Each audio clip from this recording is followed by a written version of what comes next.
Friends, তোমাদের সামনে নিয়ে এসেছি আরেকটি product, SSPL Sarvashree herbal product, ayurvedic healthy shoes for healthy life. এটা হচ্ছে প্রত্যেকটা মানুষ আজকাল অসুস্থ হয়ে যাচ্ছে, ঘরে ঘরে এত ওষুধ খাচ্ছে, কোনো বেনিফিট হচ্ছে না। যার জন্য আমাদের সর্বশ্রী হার্বাল প্রোডাক্ট আয়ুর্বেদিক নিয়ে এসেছে তুলসী কার্ডামম ড্রপ।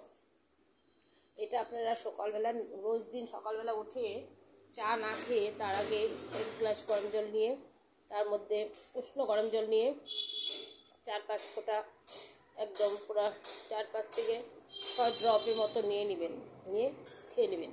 তারপরে 10 মিনিট পর আপনারা চা খেতে পারেন, যা ইচ্ছা তাই খেতে পারেন, কোনো অসুবিধা নেই। সারাদিনের জন্য রিলিফ, মানে শরীরটা খুবই সুস্থ থাকবে। যে সেই জন্য আপনাদের সামনে আমি এটা প্রচার করছি। যার জন্য আমার সঙ্গে যোগাযোগ করতে হবে, আপনারা একবার ট্রাই করতে হবে, খেতে হবে, যাতে আপনাদের সবার শরীর সুস্থ থাকে, প্রত্যেকটা মানুষ যেন সুস্থ থাকে। আমি বলছি, হয়তো আপনারা বিশ্বাস করছেন না, কিন্তু একবার ট্রাই করে দেখতে হবে, না হলে বুঝতে পারবেন না এটা কী জিনিস। পুরোটা আয়ুর্বেদিক, শুধু হলুদ আর তুলসী দিয়ে বানানো আছে, একদম পুরোটা ayurvedic product. Thank you, by.